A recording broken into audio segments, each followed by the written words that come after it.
The name of that was an old hymn, How Great is Thy Faithfulness.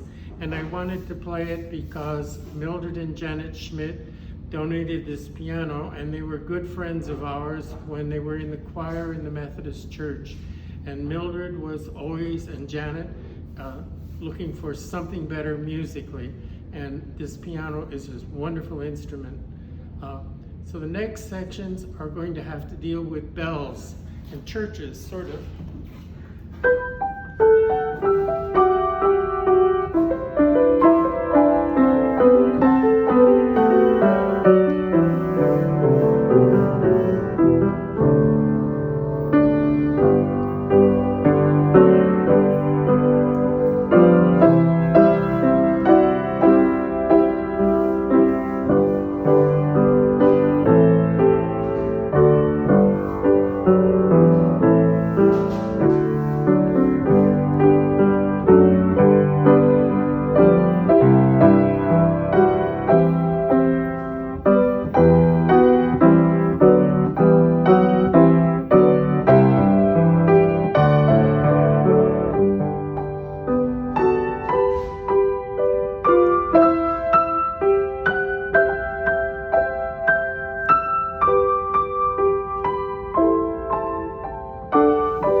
Going to ask Mary to read the lyrics of the next piece, which is called The Serenade of the Bells from 1957.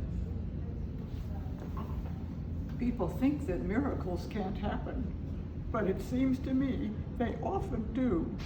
Listen while I tell of one to you. In the sleepy town of San Juanita, there's a story that the padre tells of a gay senor and senorita and the serenade of the bells. Seems they asked the padre for permission to be married early in the spring, but their folks had made just one condition, that the mission bells had to ring. Everyone knew the bells were broken and hadn't sounded for a long, long time. Then one night the village was astounded, for the bells began to chime. Still, the bells are broken, goes the story. But if in your heart a true love dwells, they will sing for you in all their glory. That's the serenade of the bells.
next pieces are all about rivers. And the first one is a very interesting one that was done in 1936. It's Jerome Kern's from Showboat, and it is the song, what is the name of it?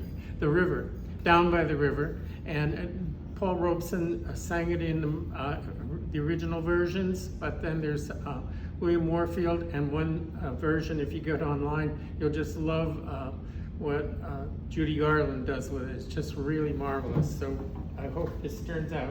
Here we go.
The next is really started out as a hymn written by a Brooklyn minister in 1864. So the times in 1864 must have been as turbulent as we have now, or close to it.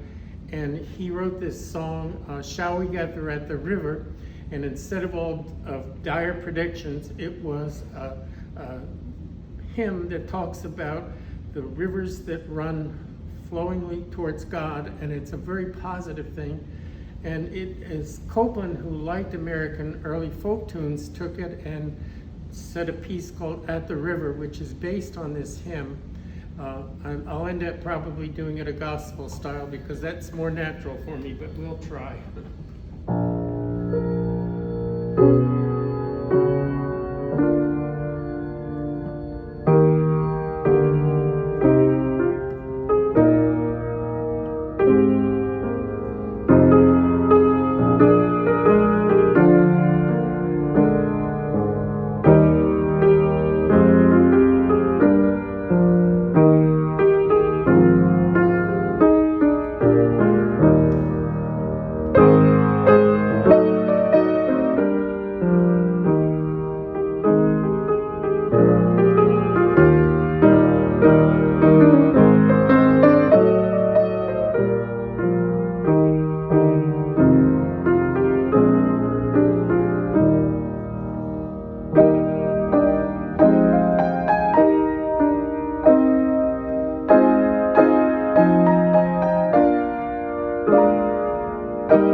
next sections that I'm going to do are 3 pieces that have to deal with our era.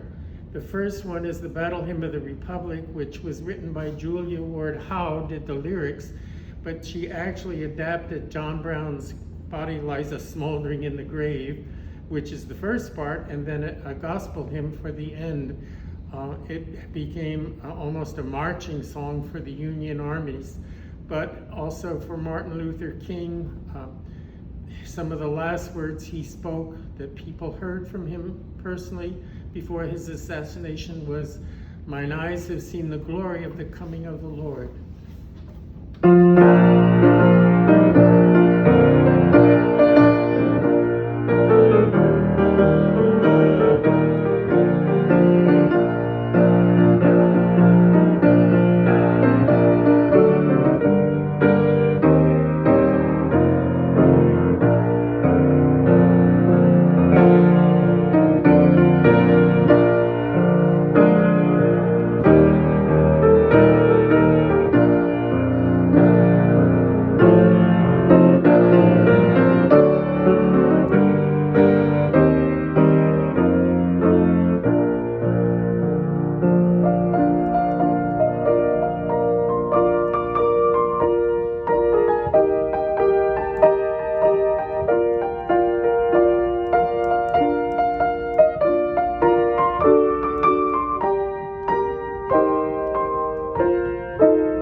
The next is really a hymn written by Dan Shute in 1981.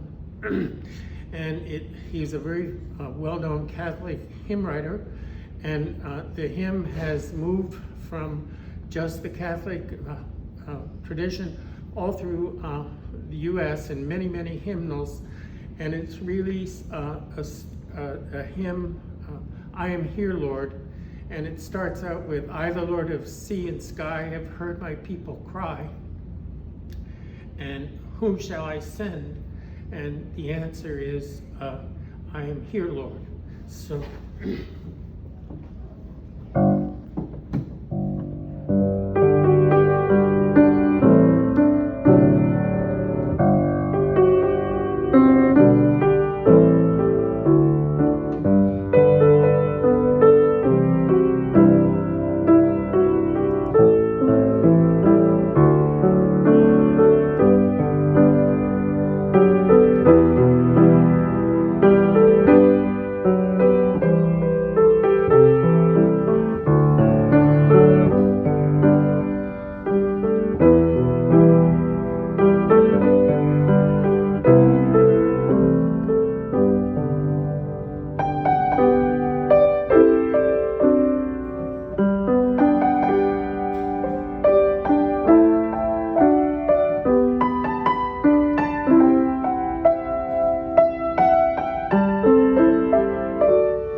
next one you will all know, and I will play it several times to keep in mind. We shall overcome.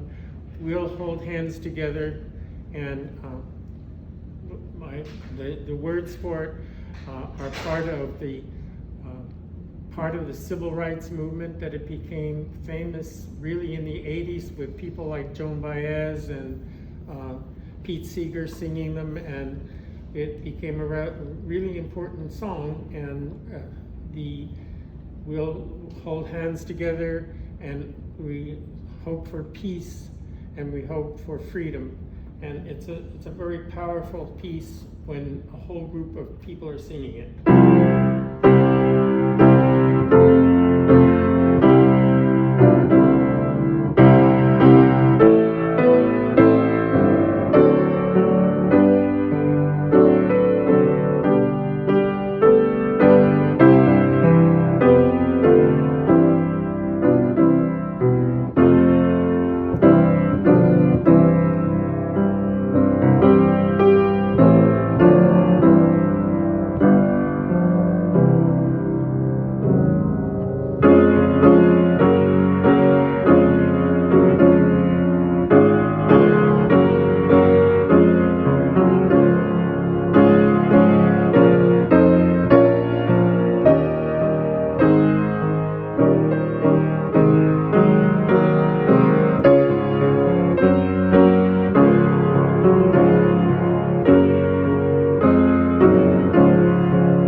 The next two pieces are pieces that I like, and you'll recognize the first one, Where Is Your Heart? And the last one is a Guy Lombardo piece that is called The Little Waltz. Okay?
for watching.